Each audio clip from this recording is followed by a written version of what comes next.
Tetapi untuk khalifah ni bagaimana? Khalifah ni bukan semata-mata.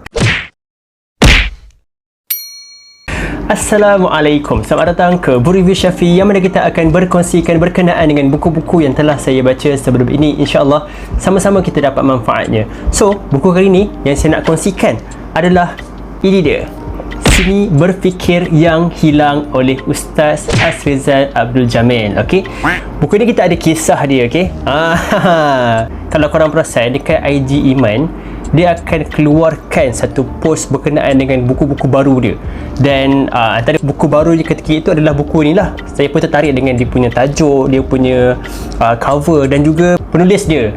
Dan saya post dekat IG story saya yang beritahu, oh kita ada buku baru Iman ni kan. Sajalah beritahu saya punya interest kan. Saya suka baca buku dan oh ada buku baru yang saya rasa macam berkenan. Tapi saya tak beli lagi sebab bagi saya bila saya post IG story tu, saya dah save lah.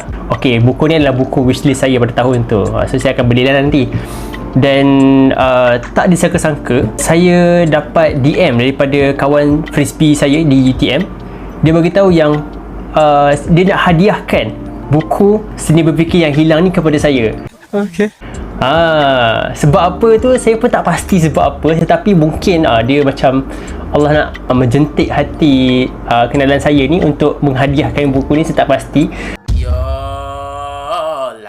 Mungkin sebab satunya sebelum dia nak menghadiahkan tu, saya ada macam berkongsi lah berkenaan dengan pembacaan saya kan. Saya pun ada menyelitkan jugalah sudut pandang saya berkenaan dengan pembacaan saya, apa definisi-definisi yang mungkin dia susah lah nak dapat kalau tak membaca kan. So mungkin dari situ dia rasa macam show some interest lah dalam buku dan pembacaan, dan disebabkan itu mungkin dia pun rasa macam nak menghadiahkan buku kepada saya, ataupun mungkin masa tu dia tertengok ceramah ke mana-mana kan, bagi tahu yang kalau kita menghadiahkan sesuatu manfaat kepada orang, dan orang itu pun mengambil manfaat tersebut dan memberikan manfaat tersebut kepada orang lain pula, jadi orang yang memberi itu berlipat-lipat gandanya pahalanya. Begitu. So dia pun macam menghadiahkan buku yang bagi saya memang sangat-sangatlah memberi impak ataupun memberi kesan kepada kehidupan saya. Dan ya, sekarang pun saya pun tengah berkongsi dengan korang. Harapnya insya-Allah semoga dimurahkan rezeki oleh Allah kepada si pemberi hadiah ini. Dan ya, kita teruskan. Buku ini adalah buku bergenre idea, ataupun kalau dalam bahasa Islamnya, bahasa Islam, dalam bahasa Arabnya kita panggil fikrah lah. Kalau sebelum ni saya pernah review buku Jalan Sahala, iaitu berbentuk peribadi kita, yang mana dia nak mengetengahkan cermin kiri, cermin kanan. Tapi untuk Seni Berfikir Yang Hilang ini, dia memfokuskan kepada macam mana kita nak tackle isu-isu yang berlaku kepada kita. Kalau kita lari daripada isu tersebut, dia akan datang semula daripada kita, dan berkemungkinan besar dia akan menjadi lebih teruk daripada sebelum ni kalau kita tak menyelesaikan isu tersebut. Jadi nak tak nak kita perlu menghadap juga isu itu, tetapi bagaimana kita nak memandang dia secara satu pandangan yang lebih optimum dan juga sudut pandang Islam.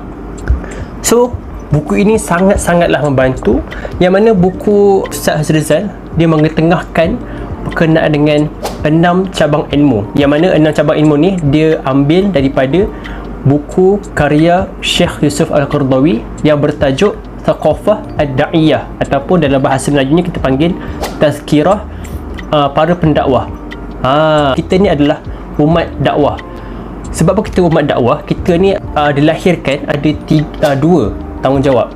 Okey, yang pertama adalah tanggungjawab mengabdikan diri kepada Allah, dan yang kedua adalah menjadi khalifah. So kalau mengabdikan diri kepada Allah ni adalah berbentuk ibadah khusus dan umum lah. Tetapi untuk khalifah ni bagaimana?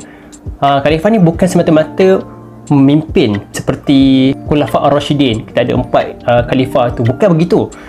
Tetapi khalifah ni adalah berbentuk membimbing kepada diri kita sendiri, kepada insan sekeliling kita, dan juga kepada tumbuh-tumbuhan, haiwan-haiwan ataupun hidupan yang ada di atas muka bumi ini. Apakah bekalan yang perlu ada bagi setiap pendakwah ni? Senang cerita adalah kepada setiap umat Islam kita ada 3 bekalan, iaitu yang pertama adalah bekalan iman, kedua bekalan akhlak, dan yang ketiga adalah bekalan ilmu.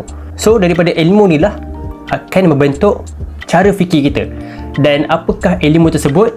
6 cabang yang saya sebutkan tadi, iaitu yang pertama ilmu agama, ilmu sejarah, ilmu sastra dan bahasa, ilmu kemanusiaan, ilmu sains, dan juga ilmu hal ehwal semasa. So daripada 6 cabang ni lah kita akan mudahlah untuk memandang setiap isu tu dalam bentuk ataupun sudut pandang Islam. Buku ni pun ada sambungan dia. Selain daripada seni berfikir yang hilang, kita ada juga erti beragama yang hilang, dan juga yang terkini adalah sisi berakhlak yang hilang. Buku ni memang sangat berbala untuk korang beli, dan sangat berbalik juga kalau korang nak hadiahkan kepada kenalan-kenalan korang, ataupun korang minta daripada korang punya kenalan untuk hadiahkan kepada korang. Sangat-sangat berbaloi sebab buku ni memang sangat-sangat best lah untuk dibaca. Okay, itu saja daripada saya. InsyaAllah sehingga bertemu lagi. Assalamualaikum. Macam mana kita nak meng-tackle macam mana nak sebut meng-slide, tak pastilah macam mana